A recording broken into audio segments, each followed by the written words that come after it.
प्यारे दोस्तों, आज हम आपको बताएंगे कि एक मुसलमान लड़की की शादी हिंदू लड़के से कर दी गई।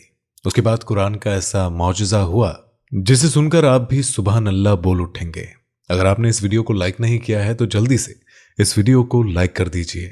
दोस्तों, एक हिंदू लड़की जब वो छोटी सी थी, 4 से 5 साल की बच्ची थी, तो वो अपनी एक सहेली के साथ उसके घर खेलने चली जाती थी। जैसे छोटे बच्चे एक दूसरे के घर खेलने चले जाते हैं, वो हिंदू बच्ची जिसके घर खेलने जाती थी वो मुसलमान थी और उसकी माँ अपने घर में बच्चियों को कुरान पाक पढ़ाती थी।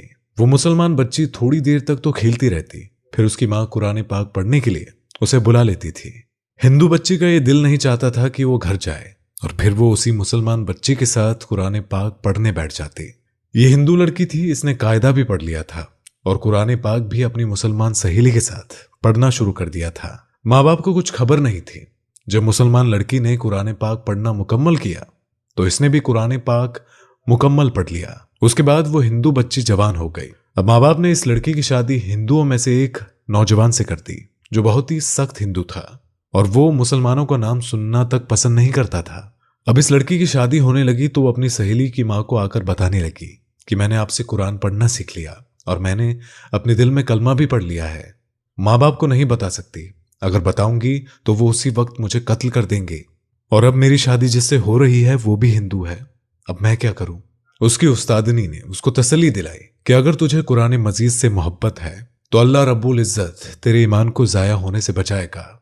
चुनांचे उस उस्तादनी ने उसकी शादी का तोहफा तैयार किया और उस तोहफे में कुरान मजीद भी रख दिया। जब तोहफा दिया तो उसने हिंदू लड़की की माँ से कहा कि इसकी जो पैकिंग है हमने खूबसूरत करवाई है, हमारा ये दिल चाहता है कि यह तोहफा बच्ची यहां ना खोले बल्कि ससुराल में जाकर खोले। तो माँ बाप ने इस बात को मान लिया। चुनांचे इस तरह वो लड़की रुखसत होकर अपने ससुराल में पहुंच गई और उसके साथ कुरान पाक भी उसके घर में पहुंच गया।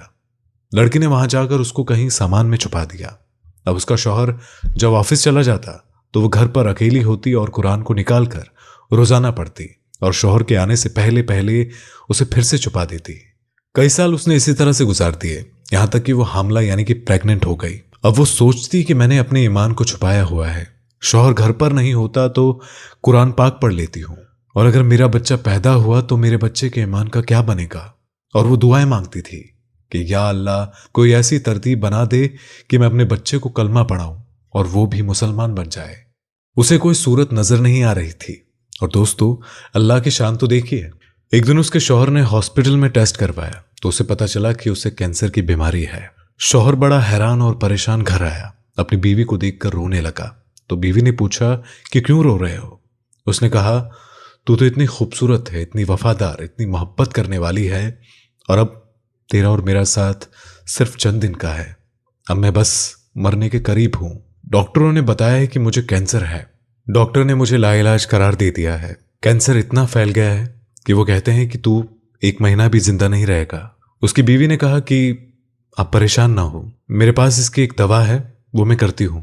मुझे उम्मीद है कि आप सेहतयाब हो जाएंगे।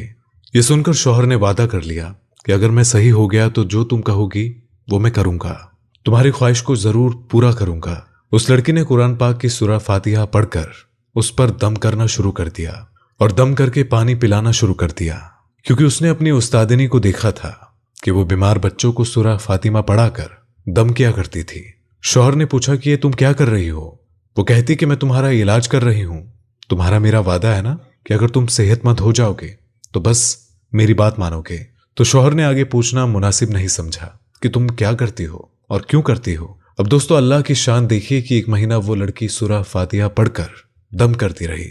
फिर महीने के बाद टेस्ट करवाया तो डॉक्टर ने कहा कि तुम्हें कभी जिंदगी में कैंसर था ही नहीं और कैंसर का निशान तक नहीं था।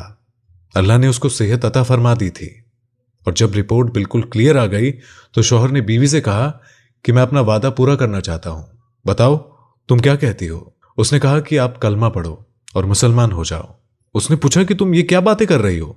लड़की ने अपनी पूरी स्टोरी सुनाई कि मैं अपनी सहेली के साथ मुसलमान औरत के घर जाती थी और मैंने वहां से कायदा पढ़ा और कुरान पढ़ना सीखा और मैं दिल से मुसलमान हो गई थी। और जब आप दफ्तर चले जाते तो मैं पीछे से कुरान की तिलावत करती थी और मैं दुआ करती थी कि अल्लाह करे कि आप भी मुसलमान बन जाए और मेरी होने वाली औलाद भी मुसलमान हो जाए। और अब आप मेरी बात माने और अपना वादा पूरा करें। प्यारे दोस्तों, अल्लाह की शान, उस नौजवान ने कलमा पढ़ा और वो भी मुसलमान हो गया। फिर उस औरत के यहाँ एक बेटा पैदा हुआ। बेटे को भी कलमा सिखाया गया और अब मियाँ बीवी और बेटा सब मुसलमान हो गए। इनको ये डर नहीं था कि अगर मुसलमान होने का इजहार कर देंगे तो हमारी बिरादरी वाले हमें जिंदा नहीं छोड़ेंगे। शौहर ने कहा कि इसकी फिक्र ना करो, इसका बंदोबस्त मैं करता हूं। उसने अपनी जॉब के लिए सऊदी अरब में अप्लाई किया और अल्लाह ने उसको एक अच्छी जॉब अता फरमा दी। चुनांचे शौहर अपनी बीवी और बच्चों को लेकर सऊदी अरब चला गया और बाकी जिंदगी इसने सऊदी अरब में मुसलमान बन के गुजारी। ये कुरान मजीद की तिलावत भी करता था और वहां 5 वक्त की नमाज भी पढ़ता था। तो दोस्तों, अगर आपको ये वीडियो अच्छा लगा हो तो जरूर इसे लाइक करें और शेयर करें। और अगर आपने अभी तक चैनल को सब्सक्राइब नहीं किया है तो जल्दी से चैनल को सब्सक्राइब कर लें और बेल आइकन बटन को भी दबा दें ताकि आपको हमारी अगली वीडियो की सारी नोटिफिकेशन सबसे पहले मिले। तो आज के लिए बस इतना ही। अल्लाह हाफिज।